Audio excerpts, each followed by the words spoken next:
This story includes mature themes, including the struggles of new motherhood, complex family dynamics, and emotional boundaries. If these topics are uncomfortable for you, this may not be the story you want to continue with. It started so subtly that I didn't think much of it, just harmless glances. Or so I thought.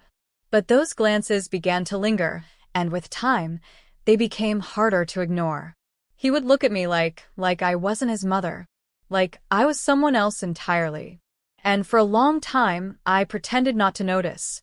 What was I supposed to think? He's my son. My son. The thought alone felt ridiculous, absurd. But once it entered my mind, it never left. It followed me everywhere, in every room of the house. I began catching him staring at me when I walked by. If I turned to face him, he'd quickly look away, but not for long. It was almost like he wanted me to know he was watching. And no matter how hard I tried to dismiss it, I couldn't. And here's the part one hate admitting. Part of me didn't mind. Maybe. I even liked it. God, even saying that makes me feel sick.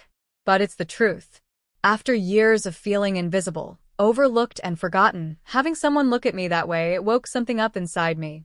Something I thought had died a long time ago. My life hasn't been easy. My marriage had withered. It crumbled after 15 long years. I spent most of that time desperately trying to keep it together, trying to be everything he needed, everything he wanted. For a while I thought I was enough. But then the distance crept in. At first it was small things. No goodnight kiss, no how was your day? Then came the silence. That unbearable, crushing silence that fills a room like fog, pressing on your chest until you can barely breathe. We stopped arguing. It was like we had both simply given up. By the end, we were just strangers living under the same roof. And when he finally walked out the door for good, I didn't cry. I thought I'd feel relieved. Maybe even free. But all I felt was empty. Hollow. I wasn't just losing him. I was losing the version of me that I used to be. I didn't know who I was anymore. I wasn't a wife. I wasn't desired. I wasn't seen. I was just a mom. And even that role felt like it was slipping through my fingers. Ethan had already left for college by then. He's my only child, my baby. I raised him mostly alone. Ryan, my ex-husband, was always more interested in work than in family. But Ethan was my world. From the moment I held him in my arms, I knew my life would never be about me again. It would be about him, his needs, his happiness. And when he left for college, I told myself, this is it.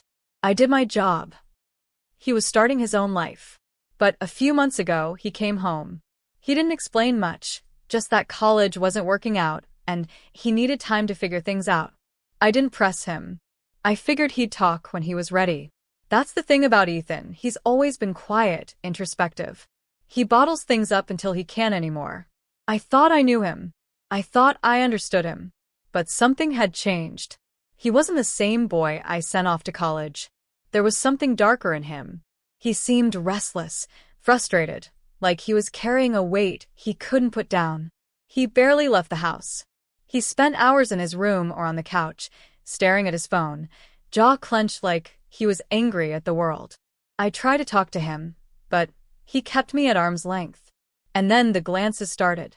At first, I thought I was imagining it. I'd catch him looking at me out of the corner of my eye. He's just lost in thought, I told myself. But it kept happening. I'd be cooking, and I'd feel his eyes on me. I'd turn, and there he was, watching. Not like a son looks at his mother. It was different. Deliberate. Intense. And it made my stomach twist.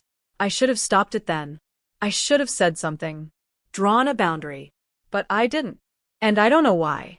Maybe I felt guilty. He had just lost everything, his future, his direction. I didn't want to make things harder for him. Or maybe I liked it. After so many years of feeling like a shadow in my own life, someone was finally seeing me. And not just anyone, he was. That's the part one can't explain. The part one don't want to explain. Because it's wrong. I know it's wrong. But once I felt it, I couldn't unfeel it. Once I saw the way he looked at me, I couldn't unsee it.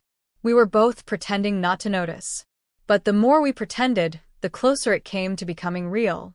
I still don't know how it went so far, how we crossed that line, but we did. And now, nothing is the same. Not with Ethan. Not with me. Not in this house. And no matter how much I wish I could take it back, how much I want to undo it, I don't know if I can. If you're still here, don't forget to like this video, leave your thoughts in the comments, and subscribe for more real stories like this. Trust me, there's so much more to uncover. I just sat there, waiting to see what he would do. And when he sat down next to me, close enough that I could feel the warmth of his body, I still didn't move. My hands were trembling. My heart was pounding. But I stayed. I could feel his eyes on me, the weight of his gaze pressing down like something physical. It was unbearable. I wanted to tell him to leave, to get up, go back to his room, pretend none of this was happening. But I didn't. I couldn't. Because deep down, I didn't want him to leave. And that's the part that kills me. That's the part one can't forgive myself for. He reached out and touched my hand. My breath hitched. His touch was so light, so hesitant, like he was waiting for me to pull away. But I didn't.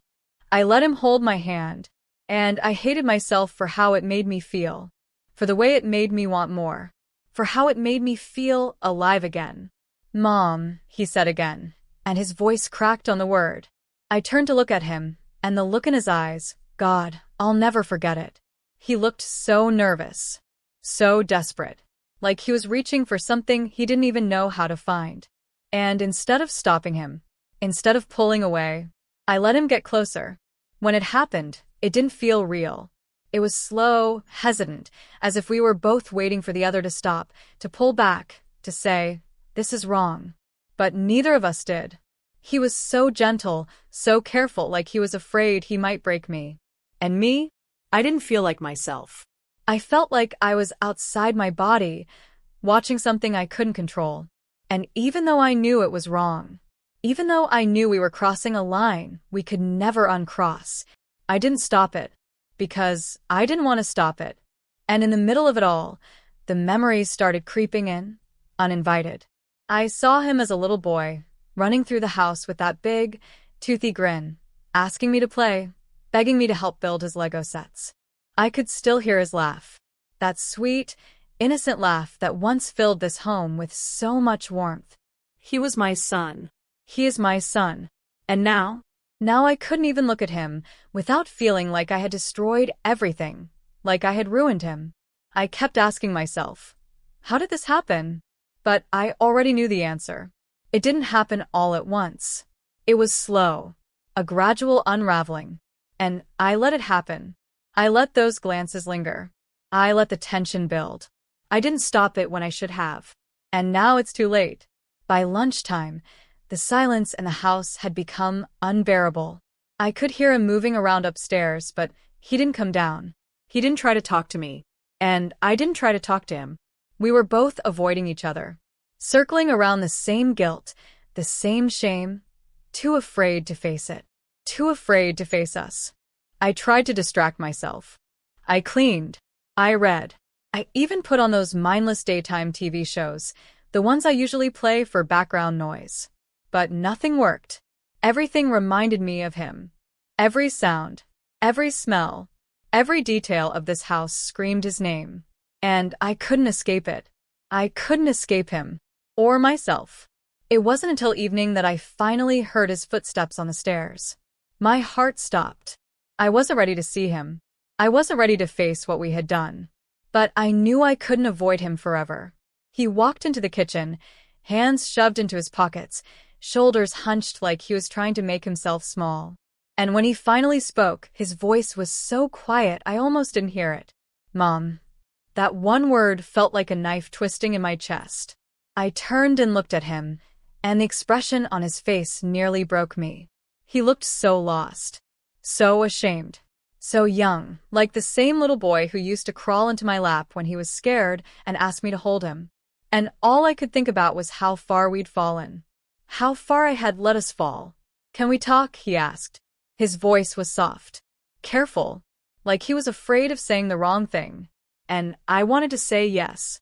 I wanted to sit him down and tell him it would be okay, that somehow we'd fix this. But I couldn't. I couldn't even look at him for more than a few seconds. So I turned back to the sink and whispered, "Not now."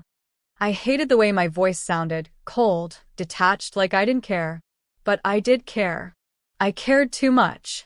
And that's why I couldn't talk to him. That's why I couldn't face him. Because I didn't know what to say. I didn't know how to fix this. And the thought that maybe I couldn't fix it, that thought was unbearable. He didn't argue. He didn't push. He just nodded and walked back up the stairs. And as I stood there alone again, I felt like the worst person in the world. That night, as I lay in bed staring at the ceiling, I kept hearing his voice. "Mom." Over and over again. Soft. Broken. Like a plea for something I couldn't give. I kept telling myself things would get better. That we'd move on. That somehow we'd forget. But I didn't believe it. Not deep down. Because I knew the truth. Nothing would ever be the same again.